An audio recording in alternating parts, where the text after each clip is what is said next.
Hello, this is Module 6 Video 2. In this video we're going to write our exercise programs view model. So first of all let me create the couple of classes that I know we're going to need.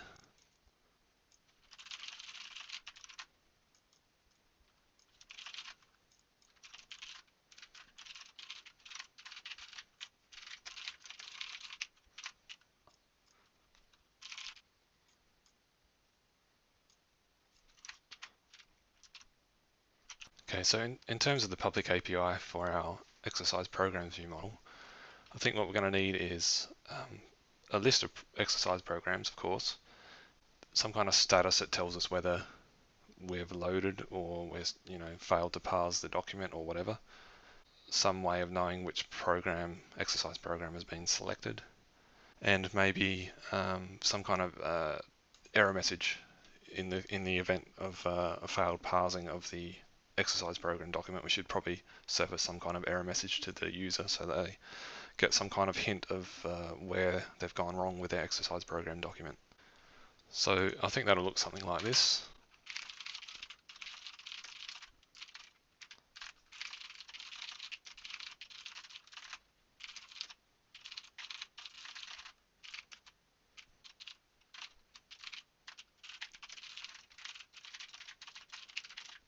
And there's a few types missing here. This is just going to be an enumeration.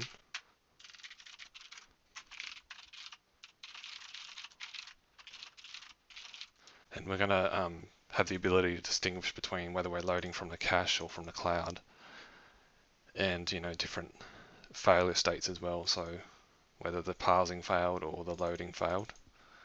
And we probably need a loaded state as well, just for the positive case where it actually successfully loads. And this exercise program view model, of course, we haven't created yet. We'll just stub that out for now, and that will be created in a subsequent video. Right, so before we go any further, I'm going to write some tests around the expected behavior of these properties.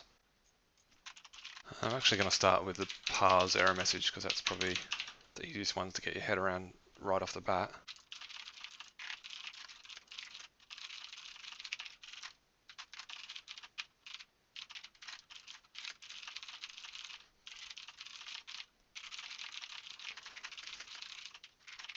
For this second test, we want to make sure that we get an appropriate error from the parse error message property if the document could not be parsed, which means, of course, the exercise programs view model needs a way of getting the document. And in order to facilitate that, we need to take an instance of our exercise programs document service, exercise document service, which means we need a test for the constructor.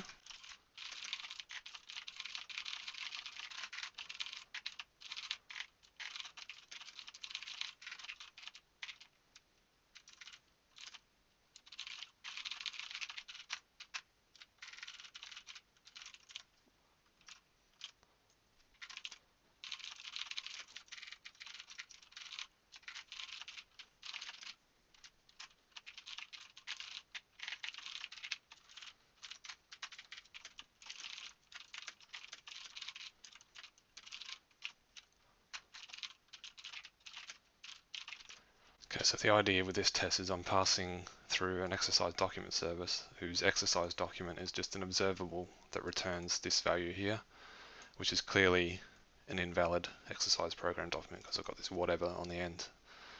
And then I'm asserting the parse error message has a value, and I don't know what that value is yet, so I'm just going to stick in foo there for now, and then see what actually comes back when we run the test with the behavior in place, and then replace that with the message and just check that that message looks good. Okay, so that's the first set of tests. I'm going to make sure, I think I'm going to develop this iteratively rather than try and write all the tests at once. It's just too difficult, especially when recording. So I'm just going to run these tests, make sure they fail. And in fact, I can't even build yet because I've not fleshed this stuff out.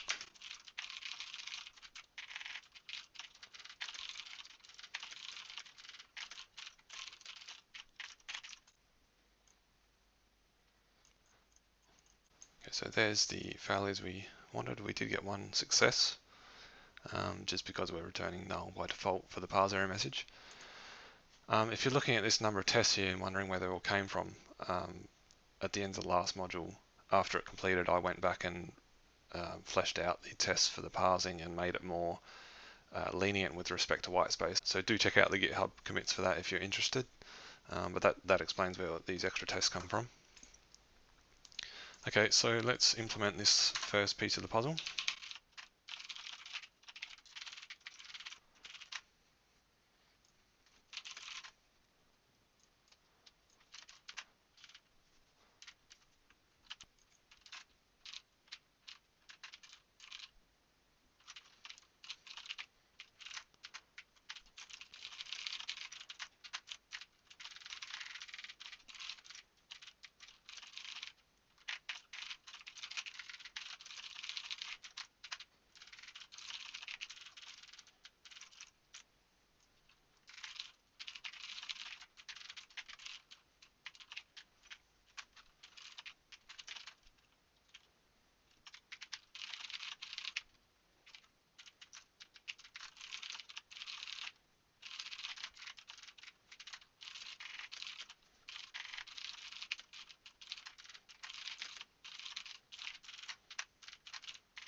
Okay, so what I've done here, first of all, I've had to take a couple more parameters as you've seen in the constructor.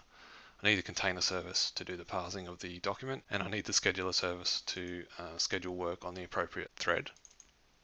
Because we're a view model here, we need to make sure that changes that the view is listening to occur on the correct UI thread. Now I may change this later so that it only takes the container service, because it seems a bit silly taking these other services when we can get them directly from the container service. But I'm just going to leave that for now until I've decided exactly whether that's a good idea and exactly how that's going to work from a testing perspective. And now what I'm doing in the constructor here is subscribing to this exercise document in our exercise document service, observing on the correct thread, and when the exercise document changes, I invoke this method here on document received, and I'm attempting to parse the document, and that's a method I added just now as well. It's very similar to the existing parse method, except it calls try parse instead of parse, and I may actually remove this one after this video as well. And then it checks whether it wasn't successful. If it wasn't, then we assign the result to our parse error message, and I believe the result, calling toString on the result will give us the correct error message. So let's try that.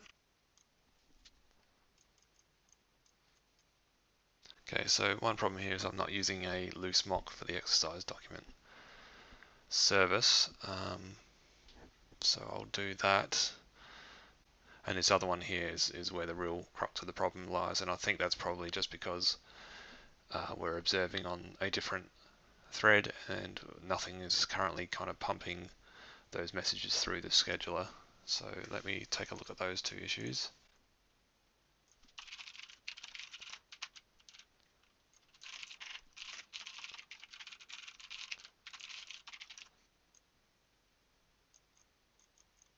Okay, one step further. This time the container has been asked to resolve something which is currently failing. And that's simply because I think, yep, I need to make that a loose mock as well. Okay, cool. Now we're at the point where we're actually getting a failure in the parsing and we're actually getting a message back. But of course our expectation of foo is not what's actually coming back. So let's find out what is coming back and make sure that that's an appropriate message and helpful to the user. And of course the debugger's not working right now. And actually this message I'm getting back here is unexpected as well. It looks like it's failing to parse this first exercise. Oh, actually no, it makes sense because it's failing. Again, this is a problem with Sprash. It's a little bit misleading sometimes because it's failed to parse the entire exercise. It rolls back the input to this point and then says it's failed there. So that is, even though it's not the best error message, that's the best we can expect from Sprash at this point. So let's put that in.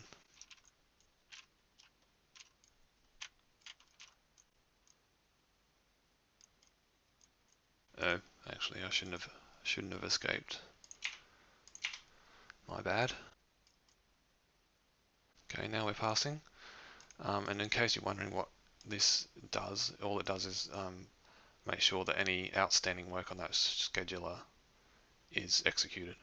And of course there will be outstanding work because we've just run the constructor, and the constructor set up this subscription here, and the the exercise document property has been configured to return this observable, which immediately returns a value. So there is some outstanding work at that point. So running scheduler.start will pump through that and cause this logic to execute. So that's cool. Let's move on to the next piece of the puzzle. So what I'm going to make sure of now is that if we do successfully parse, then we can see the programs through this programs property here.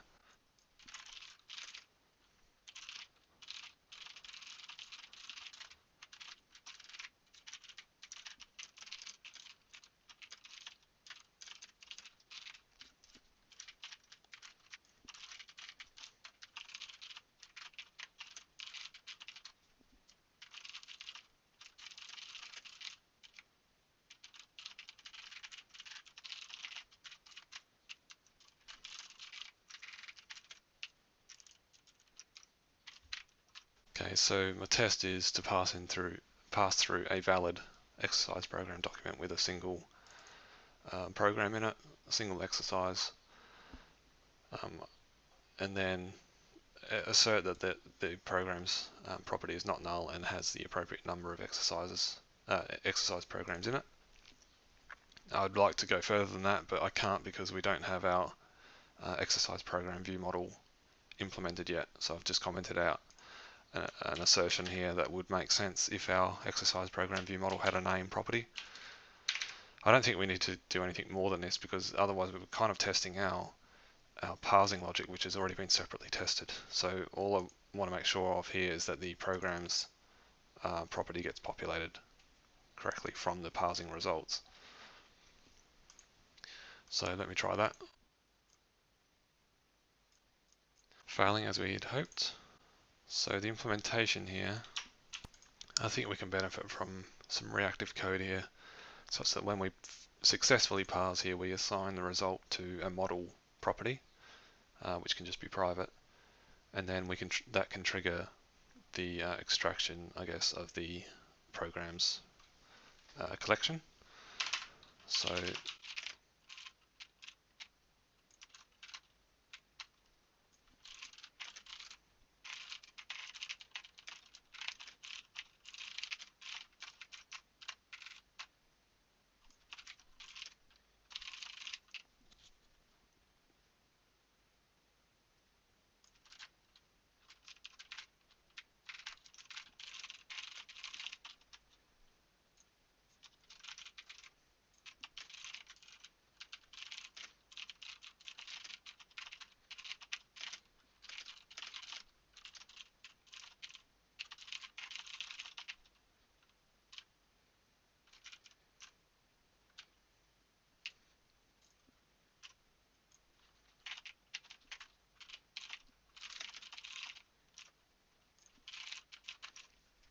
Okay, so what I've got here is assigning the model if we successfully parse it to this private property here, and that's going to trigger this logic here, which is going to select a new reactive list. Currently this is not going to quite work because we're not populating that list with anything. So actually what I'll do is grab the programs in the model and just create a new exercise program view model based on that. I think I may be able to clean this up a little bit by using create derived collection from reactive UI, but I'll check that in a minute. So essentially we're just creating a list of exercise program view model that has the correct number of items in it, but those items obviously aren't correct yet because they don't even take the associated model, so but we're not going to get to that point until a later video. But then I'm assigning that to this programs observable as property helper, sorry, and returning that from our programs property. So the upshot is that whenever the model changes, we're creating a new collection of programs and we're returning that from our programs property here. So that should allow us to pass that test that we wrote. If it builds, which it doesn't, I need to add a reference to mutable collections.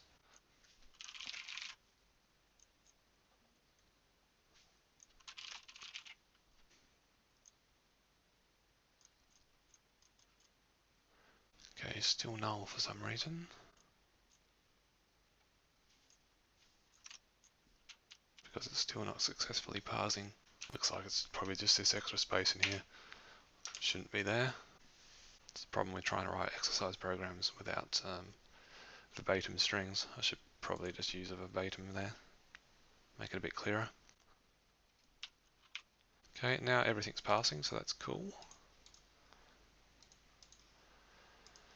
And as I say, we can't really flesh this out until, or can't flesh it out any further until we've done this particular class.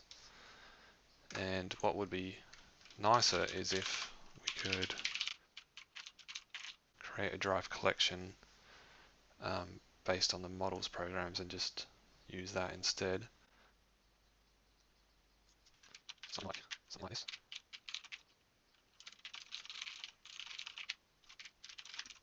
That should have the same behavior as what our previous code had. Still passing. So the next thing we should look at here is how the document gets loaded from the cache versus the cloud, and make sure that that interaction is working correctly. But as always, I'm going to start with some tests here. So let me write them. Actually, before I do that, let me just tidy this up. This could be easier to read.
Okay, so here's a test I've just put together.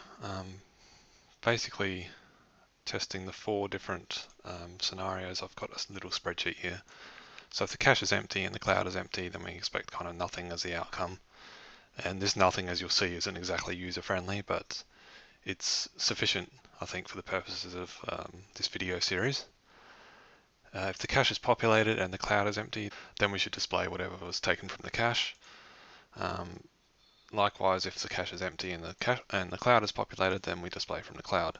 If they're both populated, then we prefer the cloud because that's the kind of more up-to-date version potentially. And so those scenarios are reflected in these tests here. So if the cache and the cloud are empty, then we're asserting that the programs is null. If the cache is populated and the cloud is empty, then we're ensuring that we still get the programs back. Same the other way around, if the cache is empty and the cloud is populated. This last one, I just realized it should actually be a little bit different to this. If both the cloud and cache are populated, then we need to make sure that we come from the cloud, which means we need to make sure that we have a different document for the cloud versus the cache. So I'll create that. I'll make that change now.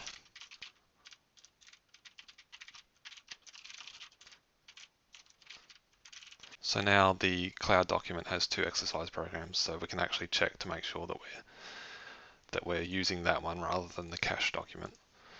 Now I have no clue whether these tests are actually correct yet. This call here is wrong because I'm not specifying a type. Okay, so building now, but fully expecting these tests to fail, but hopefully they fail for the right reasons and not because the tests are written incorrectly, which is entirely possible. Okay, so actually it looks like it's kind of working because we've already got the logic to populate from the cloud, i.e. the exercise program document, the exercise document service. So the only test that's failing is the one that populates from the cache and not the cloud, which makes sense. So in order to get that to succeed, we need to use this state service that I've added to the constructor parameter list. So let me format this a bit better.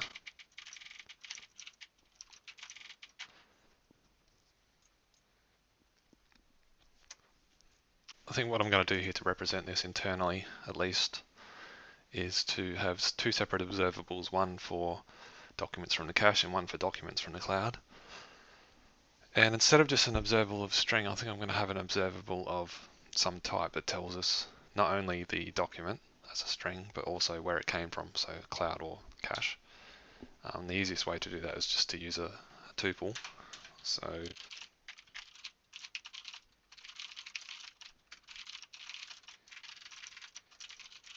something like this, where this is a nested enumeration. This can all be private, of course.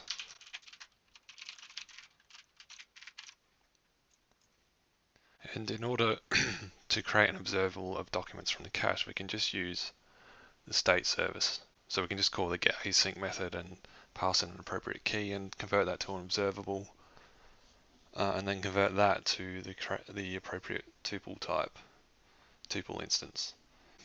So let me do that first.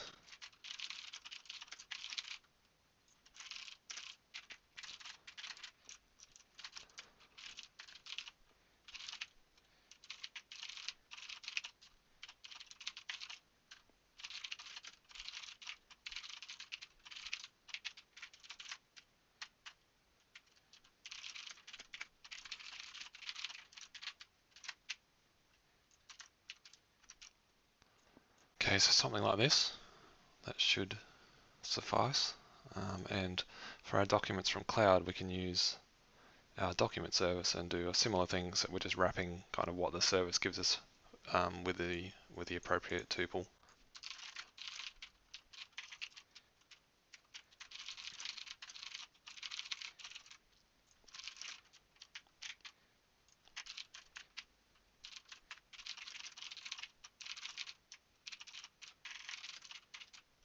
Seems to be resolving the incorrect to observable here, and Xamarin Studio is not allowing me to import that.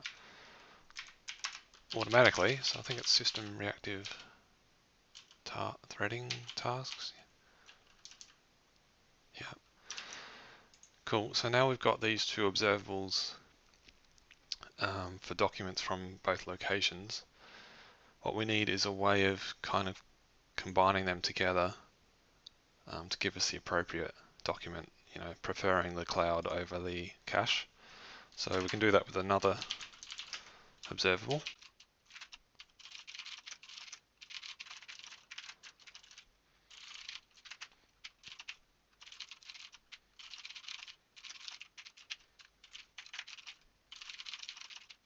So what I'm doing here is starting with the cache documents, and then if any error occurs, observing that, then we just switch in an empty observable, and then I'm concatenating on whatever the documents from cloud observable gives us back. So if we then use this as our primary observable, if you will, up here, then that should suffice. So let me try those tests. Okay, of course we need to update our document received logic because that's currently taking a string.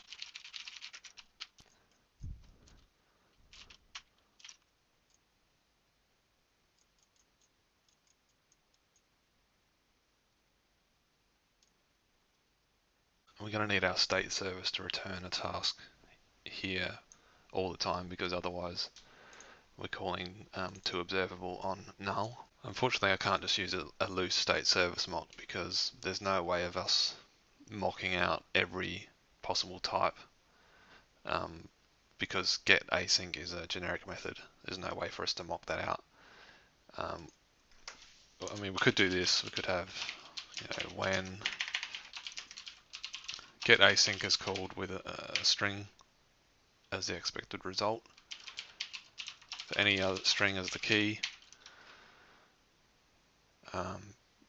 then return task.fromResult, blah, blah, blah. However, I mean, that's only going to work for strings. What about ints? What about everything else?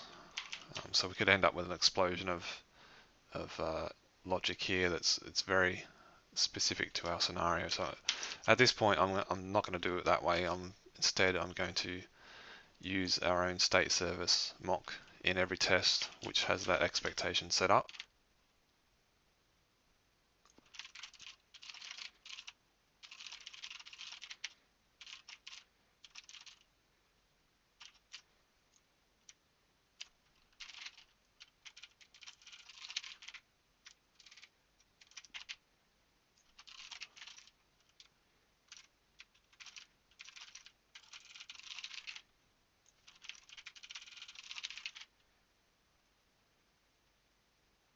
Hopefully that gets us a little bit closer.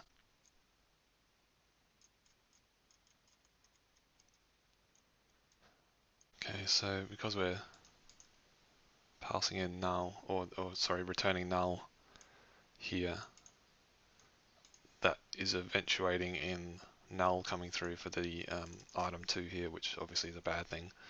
So we kind of want to avoid that altogether just by putting a where clause on here. Obviously, if a document in the cache is null, effectively we've got nothing from the cache, so we may as well just leave them out of the observable sequence altogether. So that's what that's doing. Getting closer now. And oops, I am returning null here instead of task of string null, like this.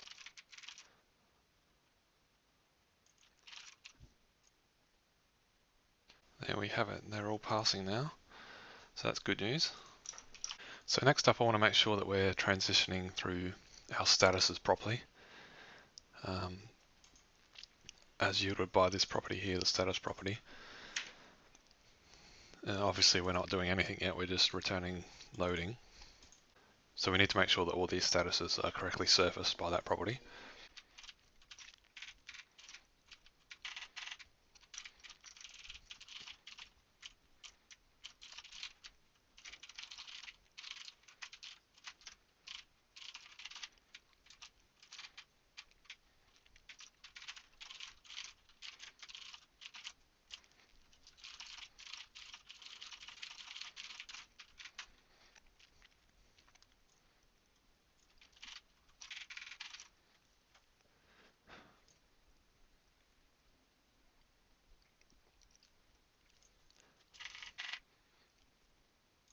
actually thinking about our statuses here, I think what we can actually do is just have loaded from cache or loaded from cloud.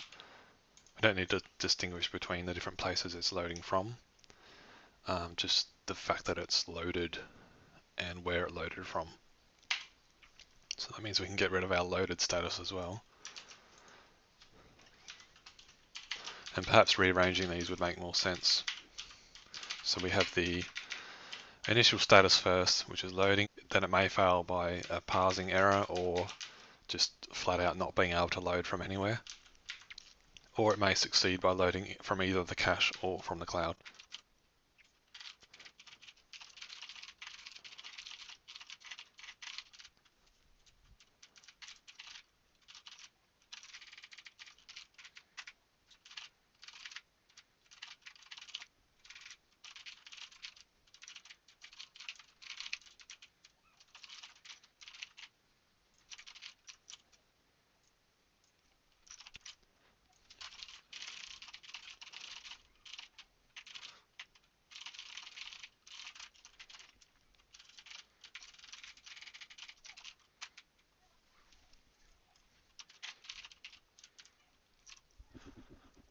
Okay, so the tests are the status is parse failed if the document cannot be parsed.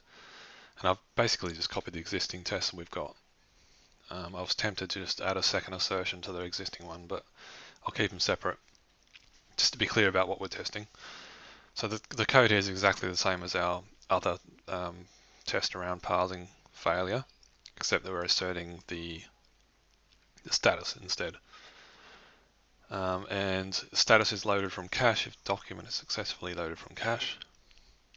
Again, the code is just copied from the other case, and this time we're asserting that the status is what is expected.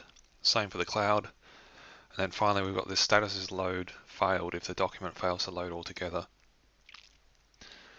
And I think what I mean by that at this point is something bad happens in the observable sequence itself of documents from the cloud. I don't think we ever expect that in reality, but it's probably best to handle that case just in case. So here what I've got is when the exercise document service exercise document property is accessed, we are thrown an exception. I think that's probably wrong actually. We probably want to return an observable that throws. Yeah, I think that makes more sense. So the observable itself will throw the exception. And I guess we need to tell it what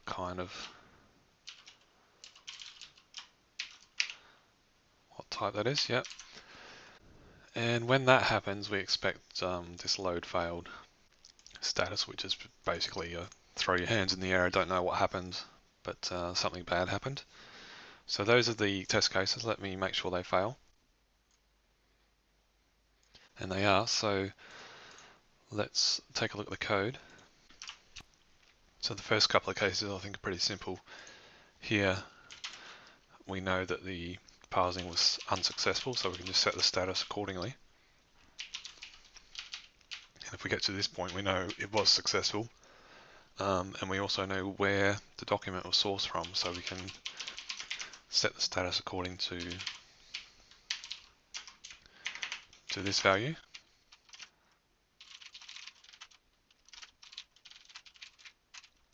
Like that, and that leaves the one case where the observable itself fails. Now you remember, if the first observable, the documents from cache, if that fails, then we just convert that into an empty observable.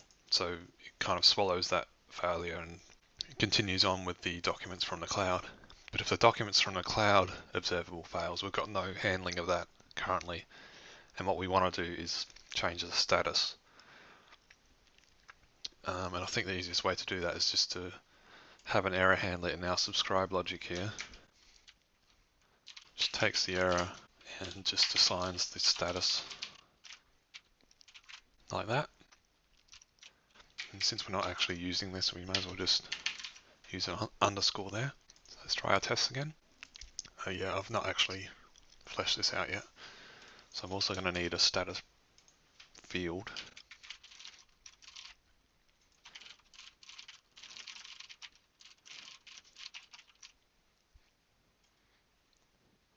Okay, cool. They're all passing. So another thing I want to test is that if a document is successfully loaded from the cloud, it does get stored in the cache. And we may as well be extra efficient and check that if it's loaded from the cache, then we don't also store it in the cache again because it was already there. So I'll write a couple of tests for that.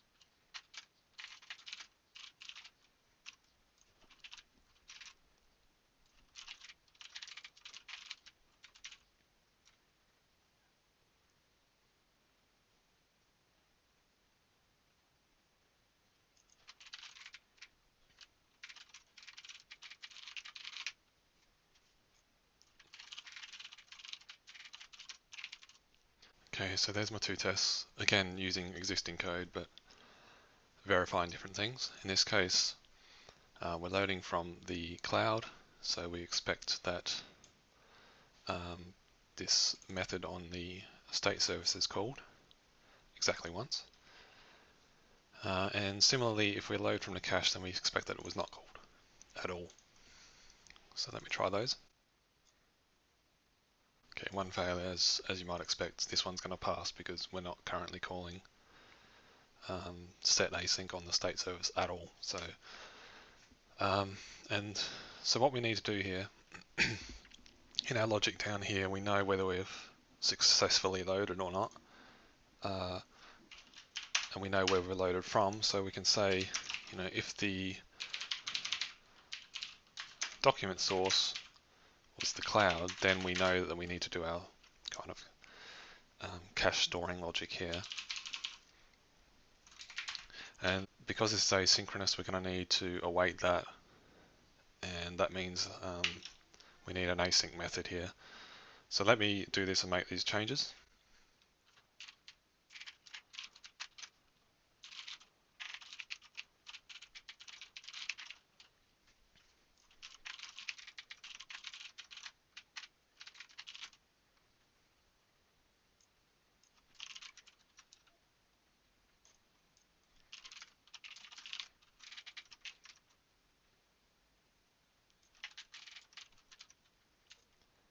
Alright, so as you saw, I've changed this to async so that we can await here, and I'm only doing that if the document source is the cloud, and then I've had to change this subscription logic to be async, an async delegate that then awaits the the callback that we've just written.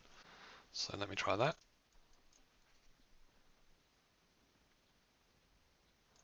Okay, because we've not got expectations set up on that in certain places anyway, that is causing issues. So I think probably the easiest thing to do,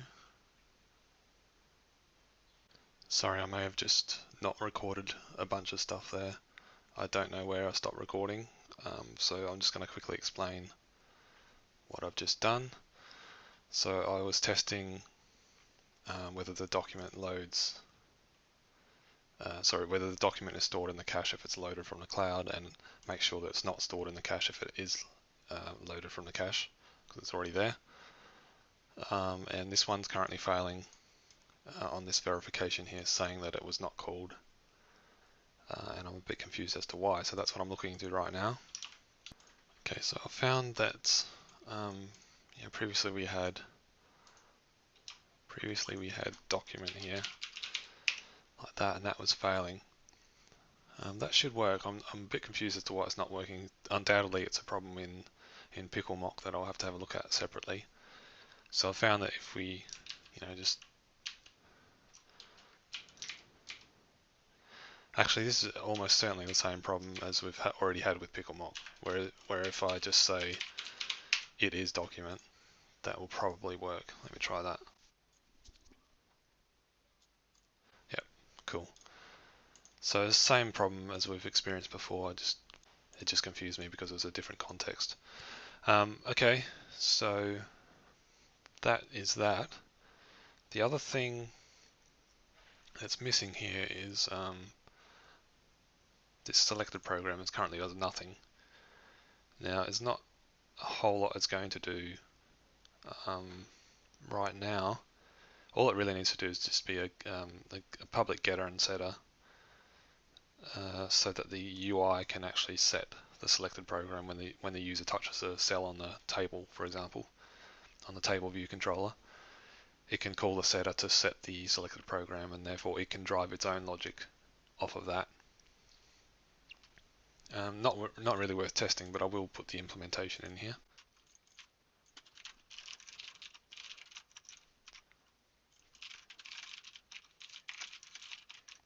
Like that. And later on, there will be some tombstoning logic as well. So what happens when the user exits the application when they're kind of midway through an exercise program? We'll probably want to store where they're up to in the state service and then resume from that point when this view model is first instantiated. But I'm not going to do that as part of this video because it's already gone on long enough, and frankly I think we need more of the application in place before that's practical to implement that. So that's it for this video. I will catch you in the next one. I hope I didn't cut off too much of the recording. Apologies for that. I've been pausing and unpausing a lot today because I've got other things going on. So apologies if I've missed too much of what I've covered here. And I look forward to seeing you in the next video.